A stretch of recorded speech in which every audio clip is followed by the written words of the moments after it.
माझ्या महाराष्ट्रातील बांधवांनो, भगिनींनो आणि मातांनो, नमस्कार.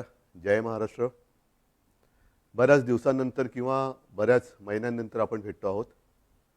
पहिल्यांदाच एक खुलासा करतो की आजच्या माझ्या या फेसबुक लाईव्ह नंतर काही जण टीका करतील किंवा टिप्पणी करतील की मुख्यमंत्र्यांचा चेहरा पडलेला होता, त्यांचा आवाज असा भारदस्त किंवा नाकातला येत होता. तर साहजिकच आहे, त्याला कारण आजच सकाळी माझी जी कोविड टेस्ट केली ती कोविड टेस्ट पॉझिटिव्ह आलेली आहे. त्याच्यामुळे हा काही इतर कशाचाही दुष्परिणाम नाही, तर तो कोविडचा जो काही एक दुष्परिणाम असतो तो आहे. असो, बऱ्याच महिन्यांनंतर मी आपल्यासमोर आल्यानंतर नेमकं बोलणार काय आहे, बोलण्यासारख्या गोष्टी बऱ्याच आहेत. थोड्याफार मी आता बोलणारच आहे. हेही आपल्याला माहिती आहे की कोविडचा विषय निघाल्यानंतर कोविड काळामध्ये जी काही आपण लढाई कोविडबरोबर लढलो, प्रसंग बाका होता. मला तर प्रशासनाचा कसलाही अनुभव नव्हता आणि तशा त्या कठीण काळात म्हणजे कोणीही तोंड देऊ शकलेलं नव्हतं किंवा ज्यांच्या अनुभवाला हा कोविड आला नव्हता, अशा प्रशासन माहिती नसलेल्या माणसाच्या वाटेला पहिल्या 2-3 महिन्यातच कोविड आला. मला जे काही करायचं ते मी प्रामाणिकपणाने त्याही वेळेला केलं. कोविडपासून सावध कसं राहायचं, काय काय करायचं हे मी तुम्हाला का सांगतोय, कारण त्या दरम्यानच्या काळात जे काही सर्वे होत होते त्या सर्वेमध्ये देशातील सर्वोत्तम 5 टॉप मुख्यमंत्र्यांमध्ये तुमच्या सगळ्यांच्या मेहनतीमुळे आणि तुम्ही दिलेल्या सहकार्यामुळे महाराष्ट्राच्या मुख्यमंत्र्यांना तो एक त्याच्यामध्ये ती गणना केली गेली. साहजिकच आहे, आत्ताचा विषय कोविड हा जरी असला तरी तो विषय मी घेऊन तुमच्यासमोर आलेला नाही आहे. मी आलेलो आहे काही वेगळे मुद्दे घेऊन. जे काही मुद्दे गेल्या काही दिवसांपासून प्रसारमाध्यमातून आपल्यासमोर येत आहेत, मग ते शिवसेना आहे, ही शिवसेना बाळासाहेबांची आहे का, शिवसेनेने हिंदुत्व सोडलं आहे का, मग ही शिवसेना नेमकं कोण चालवतं आहे, मुख्यमंत्री भेटत का नाहीत, मुख्यमंत्री भेटत नव्हते, मुख्यमंत्री म्हणजे मी, हे गेल्या काही दिवसांपूर्वी सत्य होतं. ह्याचं कारण जी माझी शस्त्रक्रिया झाली होती तो अनुभव काय होता, त्या अनुभवाचं एक वर्णन नाही मी करत बसणार, पण त्याच्यानंतरचे 2-3 महिने हे फार विचित्र होते. मी कोणालाही भेटणं शक्य नव्हतं, म्हणजे भेटू शकत नव्हतो. म्हणून तो जो काळ होता तो मुख्यमंत्री कोणाला भेटत नाही हा मुद्दा बरोबर आहे. पण त्याच्यानंतर मी आता भेटायला सुरुवात केलेली आहे. जी काही कामं, बरं असंही नाही की मी भेटत नव्हतो म्हणजे कामं काही होत नव्हती. मी माझी पहिली कॅबिनेट मीटिंग ही हॉस्पिटलमध्ये बाजूच्या खोलीतनं अशीच ऑनलाईन केली होती आणि त्याच्यानंतर काम हे अव्यवहातपणे सुरू आहे. शिवसेना म्हणाल तर शिवसेना आणि हिंदुत्व हे दोन घट्ट एकमेकांमध्ये गुंफलेले जोडलेले हे शब्द आहेत. शिवसेना कदापि हिंदुत्वापासून आणि हिंदुत्व कदापि शिवसेनेपासून दूर होऊ शकत नाही. कारण शिवसेना प्रमुखांनी जो एक कानमंत्र दिलेला आहे की हिंदुत्व हा आमचा श्वास आहे. म्हणूनच गेल्या एक 8-15 दिवसापूर्वी आदित्य, एकनाथ शिंदे, त्यांच्याबरोबर आपले काही आमदार, खासदार, मंत्री हे अयोध्येला जाऊन आले. हिंदुत्वासाठी काय काय केले, कोणी कोणी काय काय केले हेही बोलण्याची आत्ता वेळ नाही आहे. पण हिंदुत्वाबद्दल मी विधानसभेत, विधिमंडळात बोलणारा कदाचित पहिला मुख्यमंत्री असेल. मग नेमकं झालंय काय, ही शिवसेना कोणाची आहे? काही जण असा आरोप करतायत की किंवा असं भासवण्याचा प्रयत्न करतायत की आता काय बाळासाहेबांची शिवसेना राहिली नाही. ठीक आहे ना, बाळासाहेबांची शिवसेना आणि आत्ताच्या शिवसेनेत फरक काय नेमका? असं काय मी नेमकं केलेलं आहे की शिवसेना ही बाळासाहेबांच्या विचारापासून दूर जात चाललेली आहे? त्यावेळेला जे विचार होते तेच आपण पुढे नेत आहोत. बरं, त्याच्यानंतर म्हणजे आपल्यातून बाळासाहेब 2012 साली गेले. 2014 साली आपण एकाकी लढलो होतो. तेव्हाही आपण हिंदूच होतो, आत्ताही हिंदूच आहोत, उद्याही हिंदूच राहणार आहोत.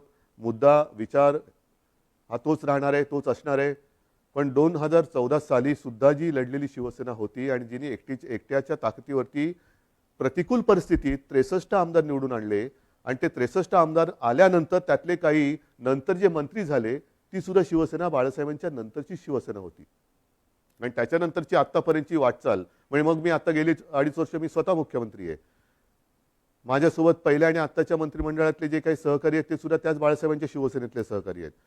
म्हणजेच काय की पहिल्या प्रथम शिवसेना हिंदुत्व, शिवसेना कोणाची, शिवसेनेने हिंदुत्व सोडले का, शिवसेना बाळासाहेबांची राहिली नाही का, मग आम्हाला ती बाळासाहेबांची शिवसेना पाहिजे. मग मधल्या काळामध्ये जे काय सगळं मिळालं ते बाळासाहेबांनंतरच्या शिवसेनेने दिलं, हे मी म्हणेन कृपा करून लक्षात ठेवा. मग आता मुद्दा काय आहे की सध्या राज्यामध्ये काय चाललेलं आहे. आपल्याला सर्वांना कल्पना आहे की शिवसेनेचे काही आमदार गायब, अमुक गायब, तमुक गायब, गेले कुठे. पहिले सुरतला गेले, त्याच्यानंतर आता म्हणतात गुवाहाटीला गेले. आता त्यातल्या काही आमदारांचे आपल्याला फोन येत आहेत, आम्हाला इकडे आणलं गेले, आम्हाला परत यायचंय. आपल्यामध्ये इथे असलेल्या आमदारांना काही फोन येत आहेत. मला त्याच्यामध्ये जायचंच नाही आहे. हे जे माझं मनोगत आहे ती मी अवघ्या 5 मिनिटात संपवणार आहे. आणि ते एवढ्यासाठी की काल परवा जी आपली एक निवडणूक झाली विधान परिषदेची, त्या विधान परिषदेच्या निवडणुकीच्या आदल्या दिवशी हॉटेलमध्ये सगळे आपले आमदार होते. मी तिकडे गेलो आणि म्हटली काय परिस्थिती, ही कोणती लोकशाही. ज्यांना आपण आपलं मानतो, शिवसैनिक मरवर मरतात, राबतात, निवडून देतात. जनतासुद्धा शिवसेनेच्या विचारावरती विश्वास ठेवून त्यांना निवडून देते. आणि आपली माणसं ह्यांना सुद्धा आपल्याला एकत्र ठेवावं लागतात का. अरे हा कुठे गेला बघा, तो कुठे गेला बघा. मग मध्येच कोणतरी गायब होतो, कुठे गेला होता, नाही मी जरा बाथरूमला गेलो होतो. म्हणजे बाथरूमला गेला तरी संशय. म्हणजे बाथरूमला म्हणजे असं म्हणतात की शंका ठीक आहे, पण लघुशंकेला गेला तरी शंका. ही कुठली लोकशाही. ही अशी लोकशाही काय मला आवडणारी आणि पटणार नाही. आणि मला वाटतं बाळासाहेबांनाही पटत नव्हतं आणि आपल्यालाही पटणार नाहीये. मला एक मुद्दा काय सांगायचा आहे की मला कशाचाही अनुभव नसताना जे काय घडलं, मी इच्छेपेक्षा जिद्दीने करणारा माणूस आहे. इच्छा असो वा नसो, पण एकदा जबाबदारी अंगावर आली तर ती जबाबदारी मी पूर्ण जिद्दीने पार पाडण्याचा प्रयत्न करतो. आणि त्याच जिद्दीने मी शिवसेना प्रमुखांना दिलेलं वचन पूर्ण करणारच हा निश्चय मनाशी बाळगून रणांगणात उतरलो. त्यावेळेला मी आपल्यासमोर आलो होतो, आज सुद्धा समोर आलेलो आहे. कोणताही अनुभव नव्हता. आपल्याला तेव्हा नाईलाज झाला, वेगळा मार्ग पत्करावा लागला. काँग्रेस आणि राष्ट्रवादी हे गेले 25-30 वर्ष आपण त्यांच्या विरोधात, ते आपल्या विरोधामध्ये हे लढत आलेलो आहोत. मग त्याच्यानंतर हे जे काय घडलं हे सर्वांना माहिती आहे की काँग्रेस आणि राष्ट्रवादीने, विशेषतः पवार साहेबांनी, ती बैठक आमची तिन्ही पक्षाची झाली. त्या बैठकीमध्ये सगळं ठरलं. आणि ते ठरल्यानंतर मला त्यांनी सांगितलं की उद्धव जरा 1 मिनिट बोलायचं आहे. म्हटलं काय बोलायचं, आता ठरलं सगळं, नाही 1 मिनिट. आणि बाजूला खोलीत गेल्यानंतर त्यांनी सांगितलं की उद्धव हे सगळं ठीक आहे, पण जबाबदारी तुम्हाला घ्यावी लागेल. म्हटलं का. तर तसं नाही म्हणे, आमच्याकडे पण ज्येष्ठ लोक आहेत, काँग्रेसकडे पण ज्येष्ठ लोक आहेत, आणि शिवसेनेकडनं जर तुम्ही नसाल तर ते पुढे चालणं हे कठीण आहे. मी म्हटलं पवार साहेब काय मस्करी करता का. मी आत्तापर्यंत महापालिकेत सुद्धा महापौर जिंकल्यानंतर अभिनंदन करायला जातो. म्हणजे साधा महापालिकेत न गेलेला माणूस मुख्यमंत्री कसा होणार. ते नाही नाही तुम्हाला हे करावं लागेल. ठीक आहे, जिद्द केली. मग पवार साहेबांनी, सोनिया गांधींनी विश्वास टाकला माझ्यावरती. सोनियाजी सुद्धा मध्ये कधीतरी आपुलकीने फोन करत असतात, विचारत असतात. एक गोष्ट लक्षात घ्या की कोणताही अनुभव नसलेला माणूस इकडे बसवणं, त्याच्या मागे नुसता स्वार्थ हा विचार नाहीये. पण एक राजकारण म्हटल्यानंतर राजकारण कुठेही कसंही वळण घेऊ शकतं, पण त्या वळणाला सुद्धा अर्थ पाहिजे. उगाच काही रडकुंडीचा घाट जो म्हणतो ना, तिकडनं पोलादपूरपासून आपल्या ह्याला महाडपासून वरती महाबळेश्वरला जाताना रडकुंडीचा घाट, जो वळण म्हणजे गाडी चालवता गाडीचा चालक हा रडकुंडीला येतो. तसं हे वळणदार राजकारण कोणाच्याच उपयोगाचं नाहीये. आजपर्यंत ह्या सगळ्यांनी मला खूप सहकार्य केलेलं आहे. प्रशासनाने तर कमाल केलेली आहे. प्रशासनाने तर मला सांभाळत काय योग्य काय अयोग्य हे सुद्धा सांगण्याचा प्रयत्न केलेला आहे. आज मी नेमकं काय बोलणार आहे, मला दुःख कशाचं झालेलं आहे, आश्चर्य कशाचं वाटलेलं आहे, धक्का कशाचा बसलेला आहे की काँग्रेस आणि राष्ट्रवादी म्हणाली की आम्हाला मुख्यमंत्रीपदी उद्धव ठाकरे नकोत. तो त्यांचा विचार आहे. दोन्ही पक्ष स्वतंत्र आहेत. ठीक आहे, सत्तेच्या तडजोडीसाठी आपण एकत्र आलो होतो असं जे काही इतर जण म्हणतायत, त्यांच्याप्रमाणे सत्तेच्या साठी आपण एकत्र आलो होतो. पण आज सुद्धा सकाळी कमलनाथजींनी मला फोन केला होता. कालच सकाळी शरद पवारजींनी फोन केला. मला म्हणाले उद्धव आम्ही तुमच्या सोबत आहोत. हा त्यांच्या भरोश्याचा विषय. पण त्यांनी भरोसा माझ्यावरती ठेवल्यानंतर माझ्याच लोकांना जर मी मुख्यमंत्रीपदी नको असेल तर काय करायचं, हा मोलाचा प्रश्न आहे. माझीच लोक म्हणत असतील की ते ठीक आहे त्यांना हवे असतील पण आम्हाला तुम्ही नको. मग मला हेच म्हणायचं आहे की समजा माझ्या लोकांना म्हणजे मी माझं म्हणतोय ते मला आता माझं आपलं मानतात की नाही मला माहिती नाही कारण ते माझ्यासमोर नाही आहेत. तर तुम्ही इथे येऊन बोलायला काय हरकत होती? सुरतला जाऊन बोलण्यापेक्षा आणखीन कुठेतरी जाऊन बोलण्यापेक्षा सरळ समोर यायचं आणि सांगायचं की उद्धवजी तुम्ही कारभार करायला नालायक आहात. हे कोविडच्या काळातले टॉप 5 वगैरे सोडून द्या. आम्हाला तुम्ही मुख्यमंत्रीपदी नको. ठीक आहे चला मी उठतो. आणि आज सुद्धा मी तुम्हाला सांगतो जर त्याच्यापैकी एकाही आमदाराने समोर येऊन मला सांगितलं किंवा जर त्यांनी स्टेटमेंट दिलं की उद्धव ठाकरे मुख्यमंत्री पदावरती नकोत तर मी आत्ता मुख्यमंत्री पदाचा राजीनामा द्यायला तयार आहे. आणि ह्याच्यावरती विश्वास नसेल तर आज आपली फेसबुक लाईव्ह झाल्यानंतर आज संध्याकाळपासून मी माझा मुक्काम वर्षावरनं मातोश्रीला हलवत आहे. मला कोणताही मोह नाही. मी ओढून ताणून खुर्चीला चिकटून बसणारा नाही. मी शिवसेना प्रमुखांचा पुत्र आहे. कोणताही मोह मला खेचू शकत नाही, अडवू शकत नाही, थांबवू शकत नाही. पण हे माझ्या समोर येऊन बोला. उगाच काहीतरी शिवसेनेशी आम्ही गद्दारी करणार नाही पण ही शिवसेना आहे आमची शिवसेना. कशाला तुम्ही हे करताय? या सगळ्या करण्यावरनं नुकसान कोणाचं होतं आहे? एक जी गोष्ट आपण लहानपणापासून ऐकत आलेलो आहोत कुऱ्हाडीचा दांडा गोतास काळ, तीच परिस्थिती ही आहे. ती काही जणांना ही म्हण माहिती आहे पण त्या म्हणीमागची गोष्ट नाही माहिती आहे. ती गोष्ट अशी आहे की एकदा एका जंगलामध्ये एक लाकूड तोड्या झाड तोडत होता. म्हणजे त्याच्या कुऱ्हाडीचे घावच घालत होता.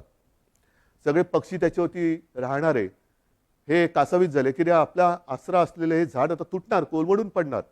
पण त्याहीपेक्षा हे घाव घालत असताना या झाडाला वेदना किती होत असतील म्हणून ते पक्षी त्या झाडाशी बोलायला लागले. आपल्याला निसर्गाची भाषा येत नाही पण निसर्ग एकमेकाच्या भाषेत बोलत असेल. तर पक्षी त्याच्याशी बोलायला लागले झाडाला की दादा तुला खूप दुखत असेल ना रे, खूप वेदना होत असतील ना रे की तुझ्यावरती हे कुऱ्हाडीचे घाव पडतायत.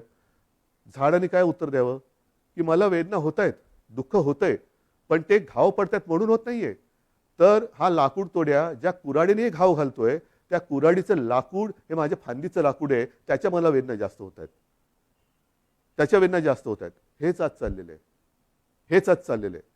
कुऱ्हाडीचा दांडा हा आपला जे गोतास काळ म्हणजे आपली जी राजकारणातली जन्मदात्री आहे शिवसेना आहे तिच्यावरती तिचंच लाकूड वापरून घाव कोणी घालू नका.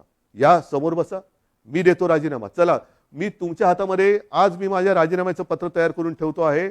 जे आमदार गायब आहेत किंवा त्याने गायब केलेलं आहे त्यांनी यावं आणि माझ्या राजीनाम्याचं पत्र घेऊन राजभवनमध्ये जावं. मी का नाही जात? कारण मला कोविड झालंय. त्यातून राज्यपाल महोदय म्हणाले की उद्धवजी को खुद को आने दो, चलो मैं भी आने के लिए तैयार हूं. मी यायला तयार आहे. म्हणून मी पुन्हा एकदा सांगतोय की ही कुठेही आगतिकपणा नाही, हा कुठेही अगदी लाचारीचा प्रसंग नाही किंवा मजबुरी तर अजिबात नाहीये. कारण आजपर्यंत अशी अनेक आव्हानं बिनसत्तेची आपण पेललेत. हे काय मोठं आव्हान आहे? काय होईल जास्तीत जास्त? परत लढू.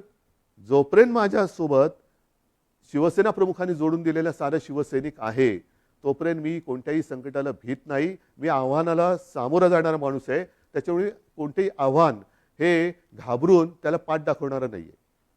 हे जसं मी मुख्यमंत्री पदासाठी बोलतोय तसंच मी आज माझ्या शिवसैनिकांना सुद्धा आवाहन करतोय.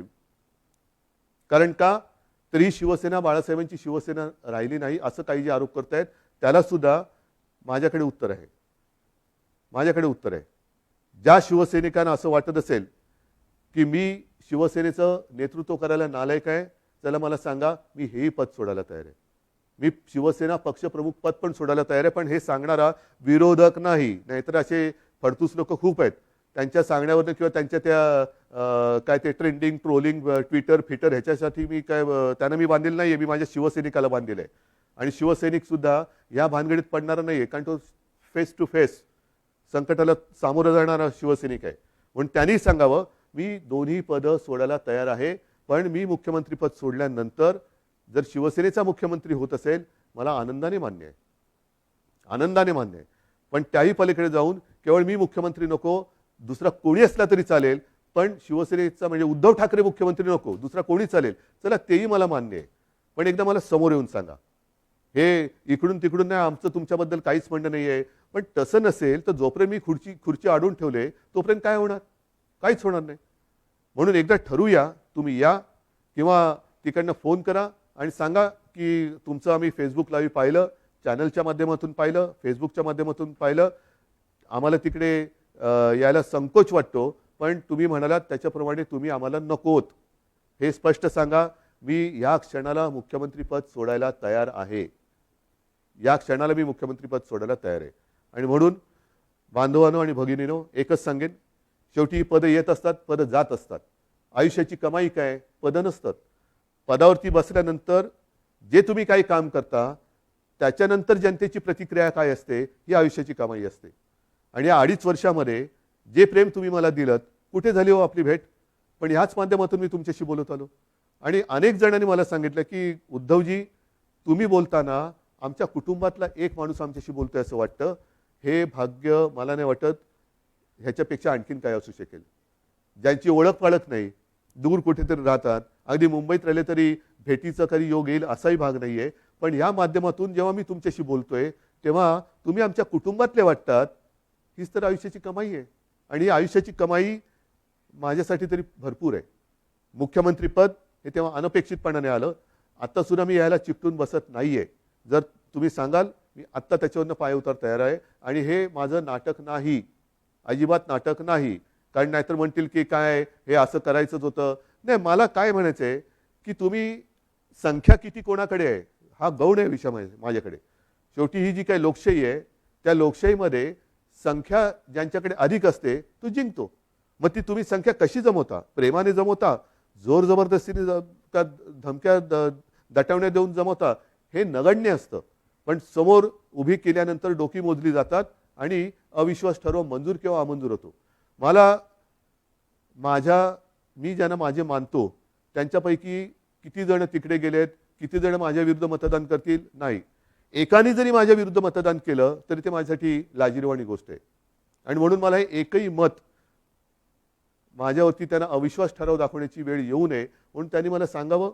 मी कुठेही त्या नावाचा उच्चार करणार नाही, वाच्यता करणार नाही. तुम्ही सांगा मी मुख्यमंत्रीपद सोडलं, बस. ह्याच्यावर आणखीन काय सांगू? मी माझं मन घट्ट करून तयारीने बसलेलो आहे. मात्र बांधवांना आणि भगिनींना एकच सांगेन की जे प्रेम तुम्ही आजपर्यंत दिलं, उद्या मी सांगितलेलंच आहे की मुख्यमंत्रीपदी माझी राहायची अजिबात इच्छा नाही. पण त्याच्यानंतर सुद्धा जेव्हा जेव्हा आपली भेटगाठ होईल ती मात्र जसा मी फिरत जाईन तशी प्रत्यक्ष होईल. तेव्हा मात्र तुम्ही हे दाखवत असलेलं प्रेम हे सदैव असंच कायम ठेवा एवढीच विनंती करतो. धन्यवाद. जय हिंद, जय महाराष्ट्र.